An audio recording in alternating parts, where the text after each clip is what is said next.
সাল্লাল্লাহু আলাইহি ওয়াসাল্লামের যৌবনকাল, নবুয়াত প্রাপ্তি ও ইসলাম প্রচার সম্পর্কে। যৌবনকাল। যুবক মুহাম্মদ সাল্লাল্লাহু আলাইহি ওয়াসাল্লামের সত্যবাদিতা, ন্যায়পরায়ণতা ও চারিত্রিক গুণাবলীর সংবাদ মক্কার দিকে দিকে ছড়িয়ে পড়ল। তখনকার আরবের শ্রেষ্ঠ সম্পদশালী বিদুষী ও বিধবা মহিলা হজরত খাদিজা রাদিয়াল্লাহু তাআলা আনহা তার ব্যবসার দায়িত্ব হজরত মুহাম্মদ সাল্লাল্লাহু আলাইহি ওয়াসাল্লামের উপর অর্পণ করলেন। হজরত মুহাম্মদ সাল্লাল্লাহু আলাইহি ওয়াসাল্লাম তার ব্যবসায়িক কাজে সিরিয়া যান। তিনি এ ব্যবসায় আশাতীত লাভবান হয়ে দেশে ফিরে আসেন। যুবক হয়েও খাদিজা রাদিয়াল্লাহু তাআলা আনহা এর ব্যবসায় হজরত মুহাম্মদ সাল্লাল্লাহু আলাইহি ওয়াসাল্লাম যে দায়িত্বশীলতা ও সততার পরিচয় দিয়েছিলেন তা সর্বকালে সকল যুবকের জন্য আদর্শ।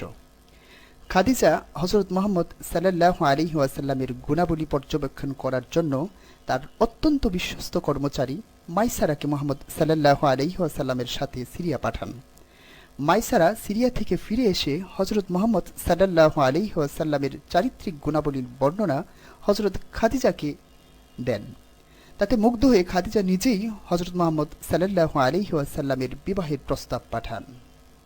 চাচা আবু তালিবের অনুমতি নিয়ে হজরত মুহাম্মদ সাল্লাল্লাহু আলাইহি ওয়াসাল্লাম খাদিজাকে বিবাহ করেন।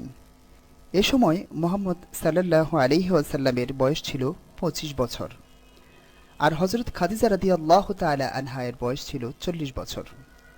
বিবাহের পর খাদিজার আন্তরিকতা ও সৌজন্যে হজরত মুহাম্মদ সাল্লাল্লাহু আলাইহি ওয়াসাল্লাম প্রচুর সম্পদের মালিক হন।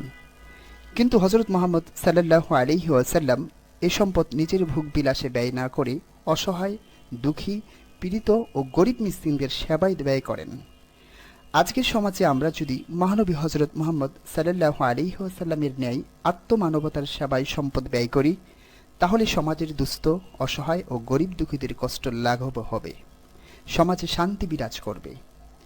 মহানবী হজরত মুহাম্মদ সাল্লাল্লাহু আলাইহি ওয়াসাল্লামের বয়স যখন 35 বছর, তখন কাবা শরীফ পুনর্নির্মাণ করা হয়। হাজরে আসওয়াদ তথা কালো পাথর স্থাপন নিয়ে আরবের বিভিন্ন গোত্রে বিরোধ দেখা দেয়। সবাই হাজরে আসওয়াদ স্থাপনের গৌরব অর্জন করতে চায়, তাতে কেউ ছাড় দিতে রাজি নয়। ফলে গোত্রে গোত্রে যুদ্ধ বেঁধে যাওয়ার উপক্রম হয়।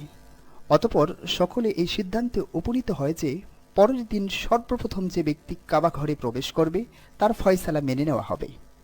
দেখা গেল পরের দিন সকলের আগে হজরত মুহাম্মদ সাল্লাল্লাহু আলাইহি ওয়াসাল্লাম কাবা ঘরে প্রবেশ করলেন। সবাই এক বাক্যে বলে উঠল, এই এসেছেন আল আমিন, আমরা তার প্রতি আস্থাশীল ও সন্তুষ্ট। হজরত মুহাম্মদ সাল্লাল্লাহু আলাইহি ওয়াসাল্লাম অত্যন্ত বিচক্ষণতা ও নিরপেক্ষতার সাথে যে ফয়সালা দিলেন, সকলে তা নির্দ্বিধায় মেনে নিল। ফলে তারা অনিবার্য রক্তপাত থেকে মুক্তি পেল। এভাবে বর্তমান সময়েও বিচক্ষণতা ও নিরপেক্ষতার সাথে বিচার কার্য পরিচালনা করলে দেশে শান্তি শৃঙ্খলা প্রতিষ্ঠিত হবে, জাতি অনেক অনিবার্য দ্বন্দ্ব সংঘাত ও রক্তপাত থেকে মুক্তি পাবে। মহানবী হজরত মুহাম্মদ সাল্লাল্লাহু আলাইহি ওয়াসাল্লামের নবুয়ত প্রাপ্তি।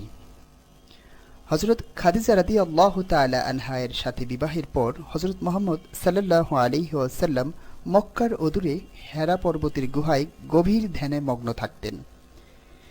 দীর্ঘদিন ধ্যানে মগ্ন থাকার পর 40 বছর বয়সে 610 খ্রিস্টাব্দে পবিত্র রমজান মাসের কদরের রাতে হজরত জিবরাইল আলাইহিস সালাতু ওয়াসসালাম তাঁর নিকট ওহী নিয়ে আসেন এবং তিনি নবুয়ত প্রাপ্ত হন।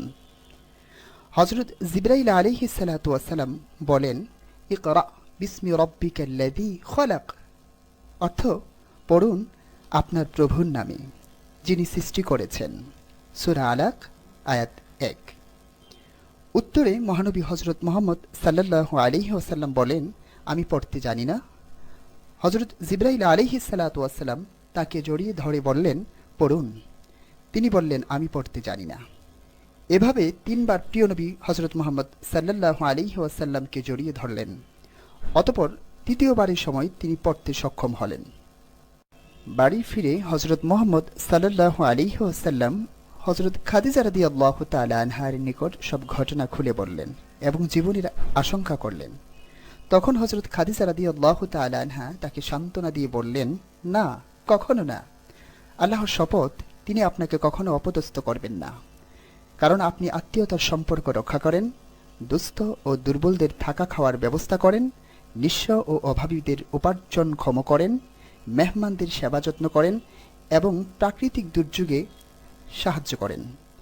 এতে বোঝা যায় যে নবুয়ত প্রাপ্তির পূর্বেও হযরত মুহাম্মদ সাল্লাল্লাহু আলাইহি ওয়াসাল্লাম কীরকম আন্তরিকতা ও নিষ্ঠার সাথে মানবিক মহৎ গুণাবলী অনুশীলন করতেন এবং মানবতার সেবায় নিয়োজিত থাকতেন। আমাদের উচিত বাস্তব জীবনে মহানবী সাল্লাল্লাহু আলাইহি ওয়াসাল্লামের এসব আদর্শ অনুশীলন করা।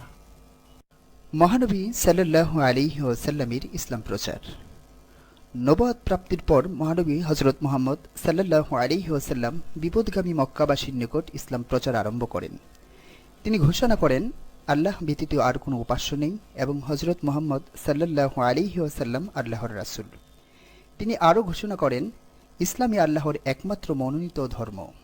আল কুরআন এ ধর্মের পবিত্র গ্রন্থ। আল্লাহ তাআলা সমগ্র বিশ্বের সৃষ্টিকর্তা, পালনকর্তা, নিয়ামক এবং সবকিছুর মালিক।